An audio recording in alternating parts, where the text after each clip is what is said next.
Good evening. You're watching the news on Croatian television.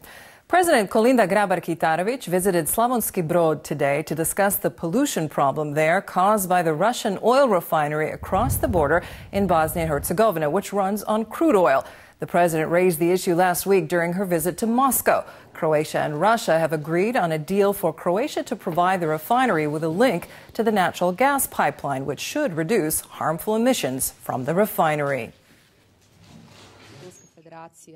The Russian Federation is fully committed to solving this problem. The refinery in Bosanski Brod will be modernized, that is, it will switch to using natural gas. The relevant ministries on the Croatian side and the Bosnian Serb side will be signing a protocol on this. Our Environment and Energy Ministry has said this will happen in a few days' time. A year ago, we shouted in protest from our main square so that we'd be heard in Zagreb, Sarajevo, Banja Luka, and Moscow. The president voiced our concerns in Moscow, and a year later we have a concrete solution agreed to by the Russian side. I support any kind of agreement that results in two key things: less pollution on both sides of the Sava River, and that the refinery in Bosanski Brod has access to cheaper energy so that it can be more competitive. Attorneys representing Agricol's ousted owner are appealing a decision to remand Ivica Todorić to custody pending further investigation into alleged financial irregularities at the heavily indebted food and retail group. Todorić's whereabouts are unknown, and Croatia has issued a European arrest warrant for his capture. The court will not address the appeal until he is in Croatian custody.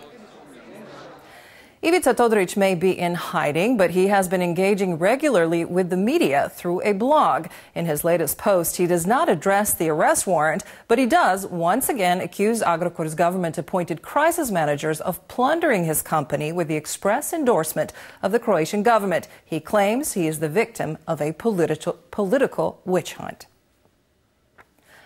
Banks in Croatia are reporting losses due to their exposure to the Agricol crisis. Representatives of two banks that took part in the roll-up financing arrangement for Agricol earlier this year, Erste and Zagrebačka banka, have said that they would not have agreed to the loan deal had their research not shown it was completely legal. The head of Privredna banka Zagreb, which did not take part, disagrees and says each side is defending their own position.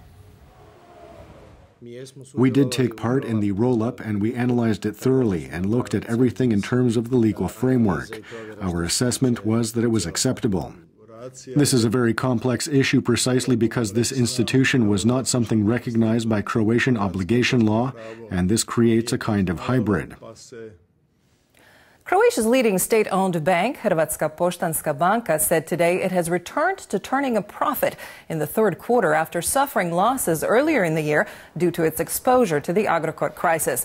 HPB reported a net profit of 63.2 million kuna in the third quarter. The bank expects a capital boost by the end of the year, when it will also decide on a possible takeover of the financially troubled Jadranska banka. We've almost entirely offset our 6-month loss tied to the debt crisis at Agricol and parties related to it.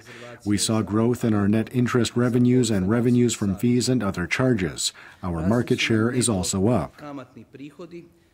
A Sarajevo court has rejected two motions filed by Russia's Sberbank to seize Agricol's assets in Bosnia and Herzegovina, among them shares of the supermarket chain Konzum.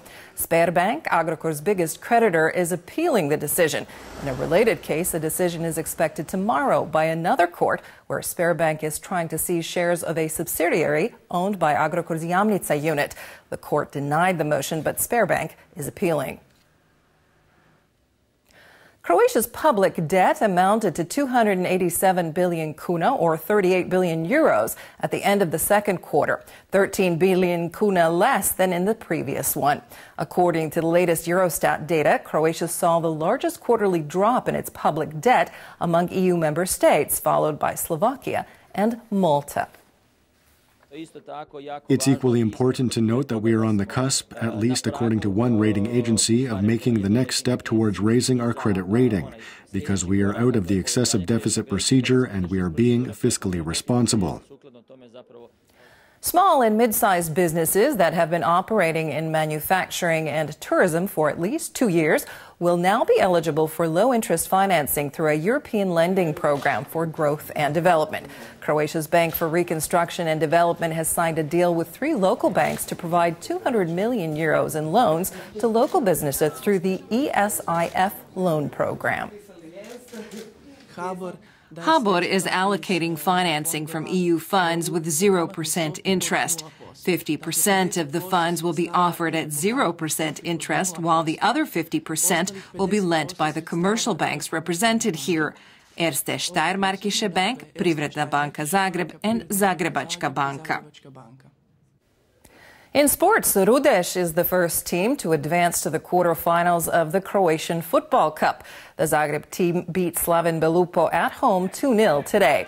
In the remaining final 16 matches tomorrow, Šibenik hosts Hajduk, Zagreb plays Lokomotiva, Inter welcomes Sesvete, and Zadar is up against Osijek. On Tuesday, Dinamo will play an away game against Novigrad. On November 7th, Vinkovci will play Istra, and the following week, Gorica faces Rijeka, who are defending their title.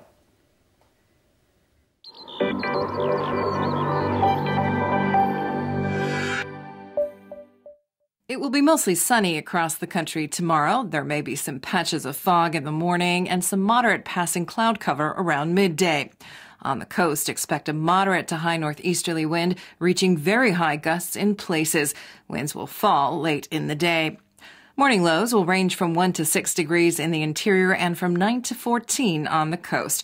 The day's highs will be between 13 and 18 inland and between 17 and 20 on the Adriatic. The 3-day outlook for the interior calls for more sunshine, but expect fog in the mornings, which may linger until midday in some areas.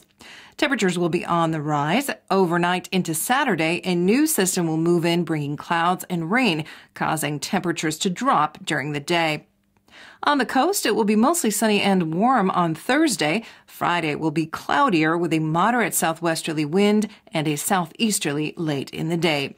There is a chance of some light rain, mostly in the north. Northeasterly winds will pick up on Saturday, pushing temperatures down slightly.